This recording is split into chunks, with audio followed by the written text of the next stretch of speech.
अच्छा ठीक है।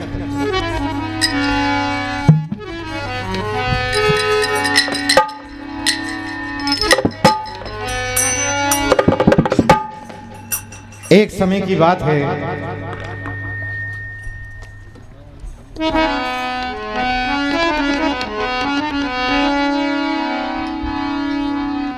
विश्वामित्र महामुनि आए अवधपति के द्वार।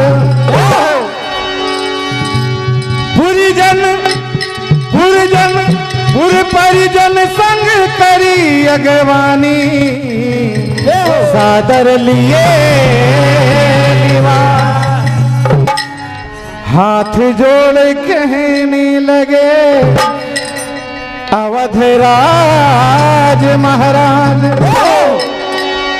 किस कारण यहाँ हुआ आगमन, कहिए है मेरा। एक समय की बात है, विश्वामित्र महामुनि अपने कई शिष्यों के साथ में वन प्रांत में यज्ञ हवन आदि किया करते थे। क्या बात? और मारीच और सुबाहु ये असुर उन्हें हर दिन परेशान किया करते थे, उनके यज्ञ हवन को पूरा नहीं होने देते थे। विश्वामित्र शिष्यगण कहते हैं कि हे गुरुदेव, आप तो समर्थ हैं, फिर इन असुरों का आप नाश क्यों नहीं करते, इन्हें मार क्यों नहीं देते? विश्वामित्र कहते हैं मैं करने को सब कुछ कर सकता हूं, किंतु मैं नहीं करना चाहता। बोले जैसे विधाता की मर्जी। तो एक दिन राजा दशरथ से अयोध्या में विश्वामित्र मुनि जी सहायता मांगने के लिए जाते हैं। तो राजा दशरथ को जब ज्ञात हुआ कि विश्वामित्र महामुनि यहाँ पर पधारे हुए हैं, भाग्य की सराहना करते हुए कुलगुरु वशिष्ठ के साथ में उनका स्वागत करने के लिए जाते हैं और उन्हें राजमहलों में अपने सिंहासन पर उन्हें विराजमान करते हैं, चरण लेते हैं, प्रणाम करके कहते हैं कि हे महामुनि, मेरे अहोभाग्य में कितना भाग्यशाली हूँ जो आप आज मेरी कुटिया में पधारे हैं, मेरे यहाँ पर आपका आगमन हुआ है, मैं तो धन्य हो गया। मेरी अयोध्या नगरी पवित्र हो गई, पावन हो गई। क्या कह रहे हैं?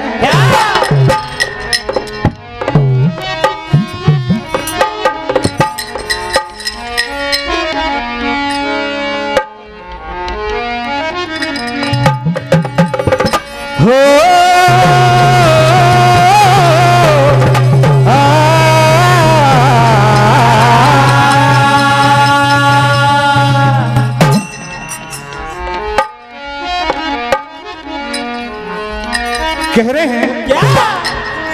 रे आप आए तो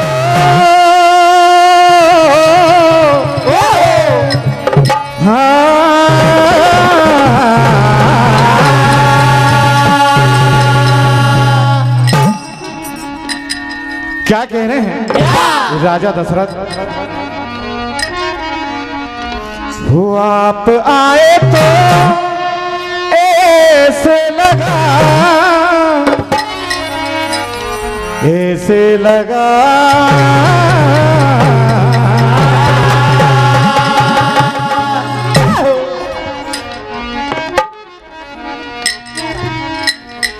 हो आप आए तो ऐसे लगा,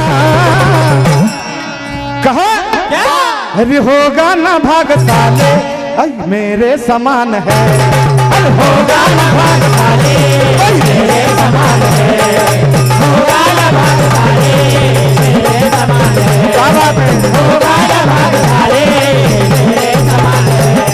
अरे आप आए तो ऐसे लगा, आप आए तो ऐसे लगा, आप आए तो ऐसे लगा, अरे होगा ना भाग्यशाली मेरे समान है, अरे होगा ना भाग्यशाली मेरे समान है, होगा ना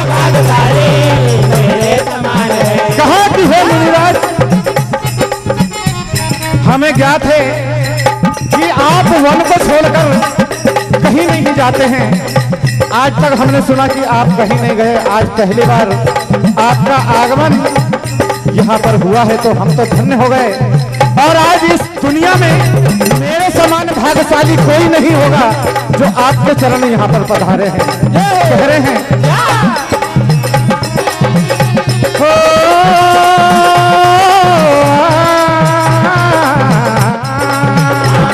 अरे होगा ना भाग्यशाली कोई मेरे समान है, अरे होगा ना भाग्यशाली कोई मेरे समान है, होगा ना भाग्यशाली मेरे समान है। आप आए तो ऐसे लगा, आप आए तो ऐसे लगा, आप आए तो ऐसे लगा।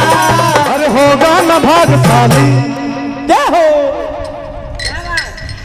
कहा कि प्रभु, अरे होगा ना भाग्यशाली कोई मेरे समान है, अरे होगा ना भाग्यशाली मेरे समान है, होगा ना भाग्यशाली मेरे समान है।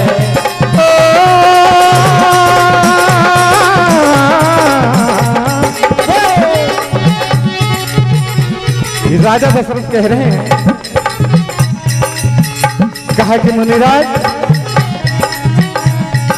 कैसे बताऊं आपको क्या मेरा हाल है, कैसे बताऊं आपको क्या मेरा हाल है, कैसे बताऊं आपको क्या मेरा हाल है। अरे दशरथ आज हो गया माला माल है, दशरथ आज हो गया माला माल है, दशरथ आज हो गया माला माल है। अरे आपके चरण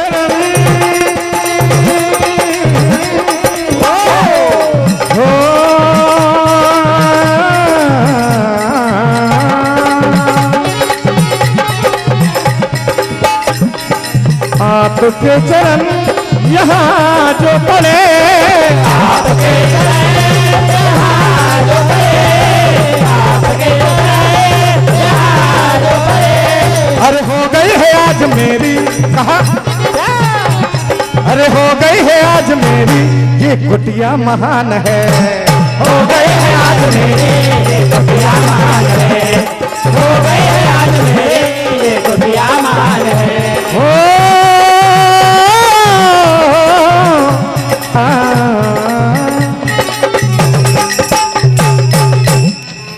ये 101 रुपए की राशि हमारे आदरणीय बड़े भैया श्रीमान अनिल जी विश्वकर्मा मां साहब, आपकी ओर से 101 रुपए की राशि आई है। हम आपसे आशीर्वाद की कामना करते हैं। हेलो भैया, एक विशेष सूचना, प्रथम दौर का हमारा ये जो मंचासीन सम्मानित मंडल है श्री नवज्योति भजन मंडल धपाड़ा, ये भैया बैतूल जिले की आन बान और शान, जो आउट ऑफ जिले में जाकर के और बड़े बड़े विशाल कंपटीशन प्रोग्राम में हिस्सा लेते हैं और पुरस्कार लेके आते हैं। एक बार मैं चाहता हूं कि इनके स्वागत के लिए जोरदार तालियां बजाएं। और भैया के लिए मैं एक लाइन अर्ज कर रहा हूं, उम्मीद है आप पसंद करेंगे ऐसी। जी जी जी जी बिल्कुल। क्या आप आए तो बाहर आ गई, महफिल में हमारे बयार छा गई, आने को तो सभी आए थे मगर हमारे धीरज भैया आ गए तो चमन में और सुगंध आ गई, चमन में और सुगंध आ गई। बजाओ ताली। और साहब मैं ये कह रहा था, इसके तुरंत पश्चात हमारा जो है ये द्वितीय दौर यहाँ से प्रारंभ होगा, जिसमें मंडलों का जो क्रम है वो इस तरह से सभी लोग सुन ले ध्यान पूर्वक। श्री पहले क्रम पर है श्री वैष्णो भजन मंडल सिंगौड़ी जिला नर्मदापुरम, और दूसरे क्रम पर है श्री ठाकुर भजन मंडल ढाबा कला इटारसी, और तीसरे क्रम पर है श्री हरि भजन मंडल रंढाल जिला नर्मदापुरम, और चौथे क्रम पर है श्री नवज्योति भजन मंडल धपाड़ा जिला बैतूल। और साहब द्वितीय दौर में समय 30 मिनट रहेगा और कमेटी ने प्रसंग कुछ इस तरह से रखे हैं। पहला प्रसंग है राम मंदिर, भगवान श्री रामचंद्र जी की जो अभी प्राण प्रतिष्ठा दशकों बाद हुई है, इस पर आपको गाना है एक भजन जो आपकी बेहतरीन रचना हो, कलेक्शन हो। और दूसरा प्रसंग है नारी उत्थान। आज कलिकाल में जो हमारी बेटियों के ऊपर जो अनाचार, अत्याचार, व्यभिचार हो रहा है, एक सनातनी देश होने के नाते इस देश में ऐसा होना चाहिए क्या? ये जो बुराई व्याप्त हो रही है, इस पर आप कुछ ऐसा सुनाएं जो कि जनहित में एक नई यानी मानसिकता में परिवर्तन हो, इस तरह का कुछ आप सुनाएं। और साहब तीसरा प्रसंग है, रामचरितमानस से कोई भी खुली छूटे मार्मिक प्रसंग होना चाहिए, प्रेरणास्पद बात होनी चाहिए। ये 3 चीजें आपको 30 मिनट में समय के साथ संगत प्रदान करना है यहाँ पर, ठीक है साहब जी। हेलो, ये 21 रुपए की राशि परम आदरणीय श्री संतलाल जी उइके दौड़ी वाले आपकी जानिब से, और 101 रुपए की राशि परम आदरणीय हमारे श्री दिनेश जी दीनू धुर्वे ग्राम पंचायत उप सरपंच महोदय शीतल झीरी वाले आपकी जानिब से, और 21 रुपए की राशि आदरणीय श्री सरक सिंह जी वरकड़े क्या लिखा आपकी ओर से शीतल झीरी वाले हैं, और 51 रुपए की राशि परमादरणीय श्री फगन सिंह जी काजले ढप्पा वाले आपकी ओर से मंडल को सप्रेम भेंट हुए हैं। हम आप सभी का आभार व्यक्त करते हैं, आशीर्वाद की कामना करते हुए कहते हैं। हेलो, श्री वैष्णो भजन मंडल सिंगोड़ी भैया तैयारी के साथ मंच के करीब बजाए। हेलो हेलो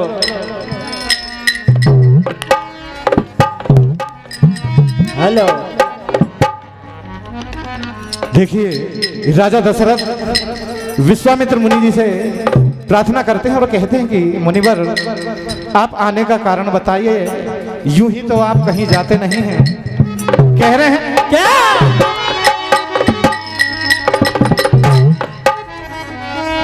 वो जैसे वन का सफर चुन लिया,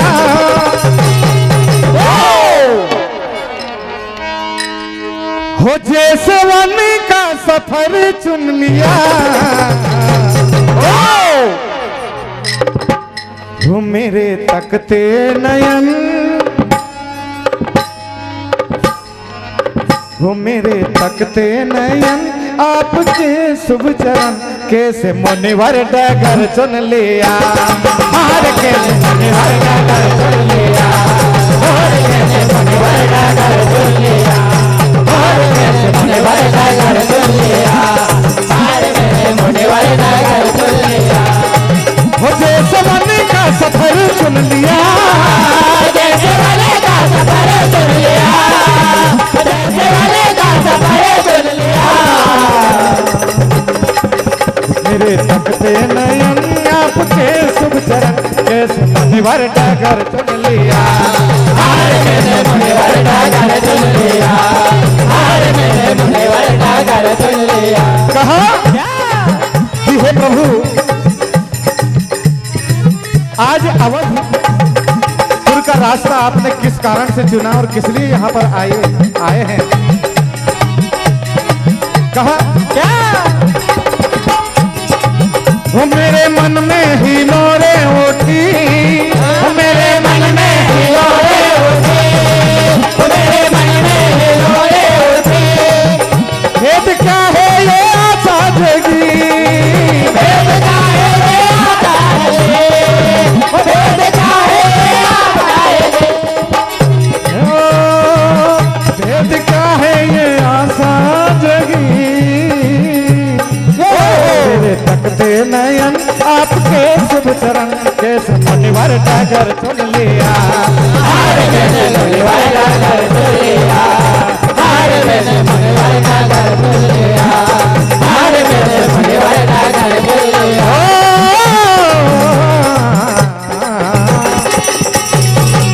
जब राजा दशरथ ने इस तरह से निवेदन किया तो महामुनि विश्वामित्र जी कहने लगे कि राजन,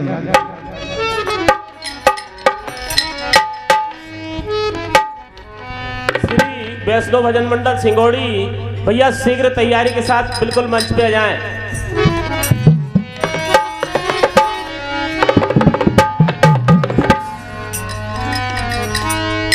ये 21 रुपए की राशि परी कुमरे ढप्पा से आपकी ओर से मंडल को इनायत। हम आभार व्यक्त करते हैं, माता रानी आपकी मनोकामना पूरी करे। विश्वामित्र जी कह रहे हैं कि राजन, इस समय हम सृष्टि के कल्याण के लिए यज्ञ हवन आदि करते रहते हैं और कर रहे हैं, किंतु मारीच और सुबाहु ये असुर हमें बड़े परेशान करते हैं, हमारे हवन को यज्ञ को पूरा नहीं होने देते। तो हम आपसे सहायता मांगने के लिए आए हैं और हम आपके राम को मांगने आए हैं। क्या कह रहे हैं? क्या?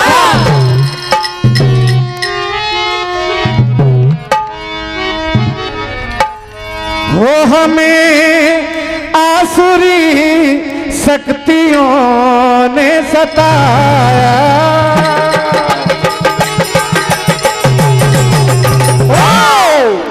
हमें आसुरी शक्तियों ने सताया।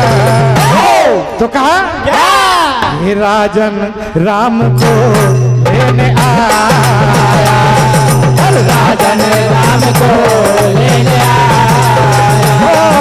राजन राम को लेने आया। ये 51 रुपए की राशि परमानंद श्री कमल सिंह जी कुमरे थप्पा वाले आज की जानिब से इनायत हार्दिक हार्दिक अभिनंदन करते हुए कहना है कहा कि राजन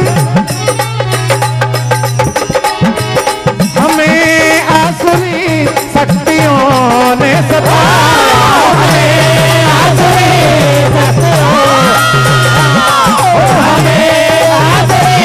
शक्तियों ने सताया। हे राजन राम को लेने आया, राजन राम को लेने आया, राजन राम को लेने आया। जब महामुनि विश्वामित्र जी ने कहा, सुन के राजा दशरथ, क्या बात है,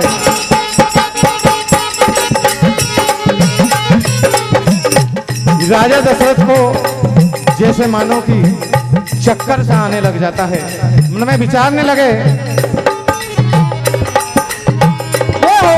और कहा कि हे मुनिवर, मैं अपने राम को नहीं दे सकता, मैं स्वयं आपके यज्ञ की रक्षा करने के लिए चलता हूँ, मैं मेरी सारी सेनाओं को रख देता हूँ और मैं अपने प्राणों को देकर भी आपके यज्ञ की रक्षा करूंगा।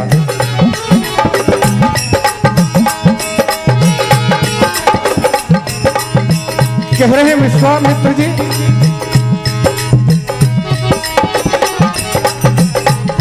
हो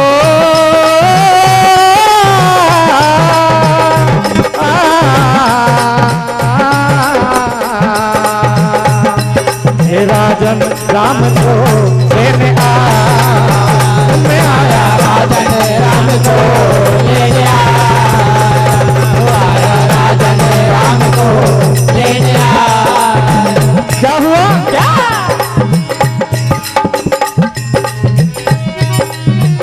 वो राम अपना हमें आप दे दीजिए, राम अपना हमें आप दे दीजिए, राम अपना हमें आप दे दीजिए। राजना बात मेरी मान लीजिए। कहा कि राजन,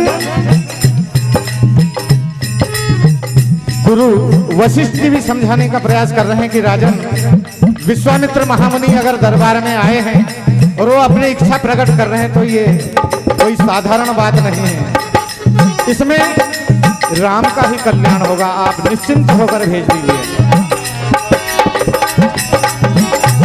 राम अपना हमें आप दे दीजिए, राम अपना हमें आप दे दीजिए, राम अपना हमें आप दे दीजिए।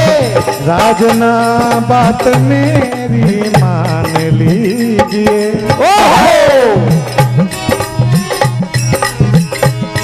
लगा आस कल पे तुम्हारे में आया, आस कल पे तुम्हारे आया,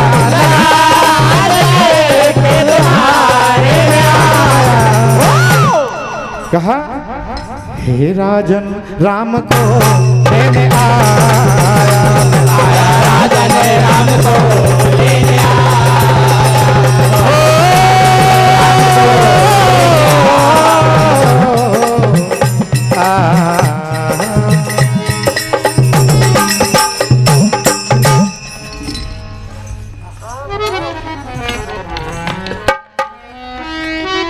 श्री वैष्णो भजन मंडल सिंगोड़ी भैया शीघ्र आ जाएं। श्री वैष्णो